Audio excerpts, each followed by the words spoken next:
In 2003, the SARS virus ravaged China.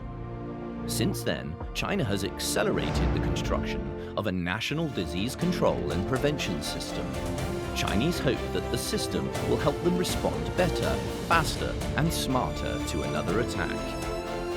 The sudden outbreak of the COVID-19 put this system to the toughest test, as well as China's governance system.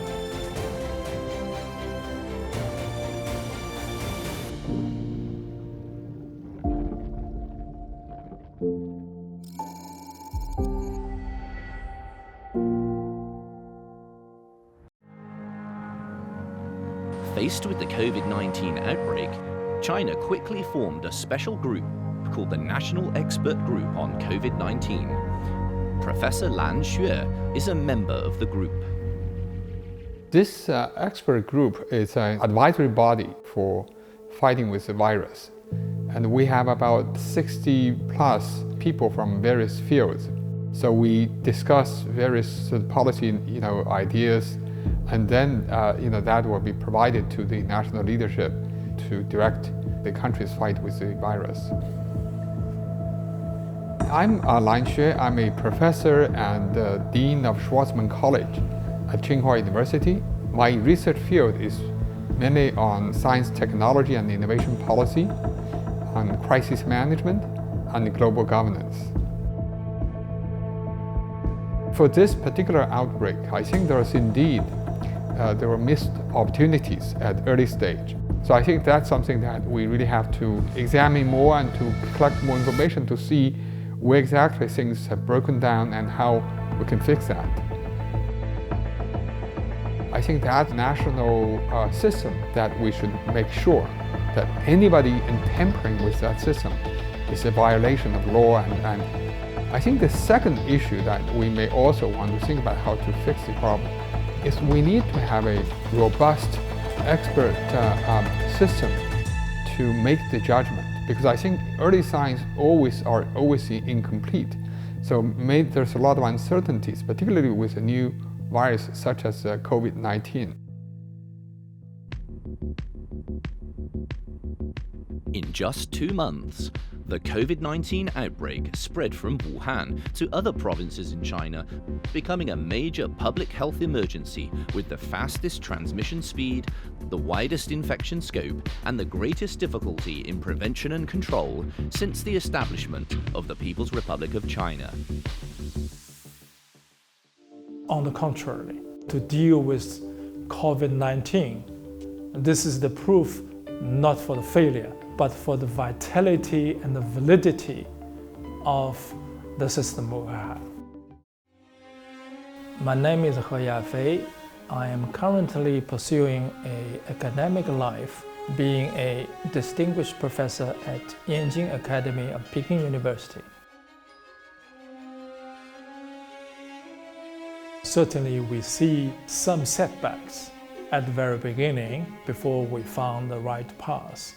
But this is not a proof for the failure of China's governance of Chinese system.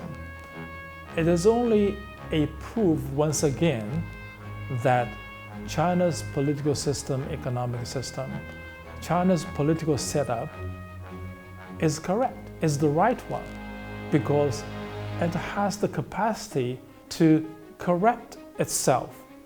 If there is any shortcomings, any setbacks, it is very capable of correcting these things by itself, because it has the wide support of the people and has a very strong, down to the grassroots, a very strong governance system in place.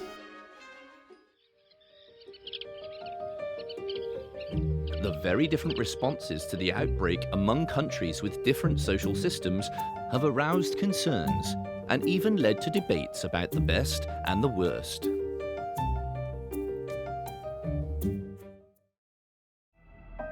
The bigger the problem, the bigger the challenge, the more effective, I think, relatively speaking, the Chinese government is, and therefore also that speaks well of the Chinese political system.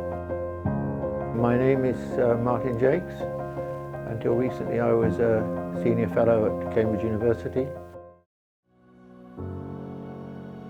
I don't think anyone who knows anything about China should be in the least bit surprised that China can construct 2 hospitals within 10 days or 2 weeks, incredibly short space of time. I mean, this is what the Chinese system is so good at doing, which is mobilizing resources and thinking ahead, thinking strategically.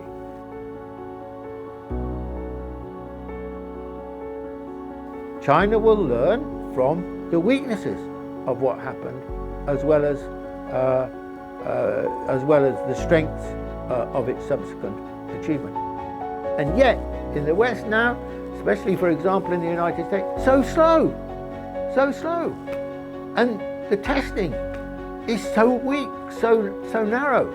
There's no excuse for this situation because this has been around now for what, over 2 months. That's a lot of time the Chinese never had.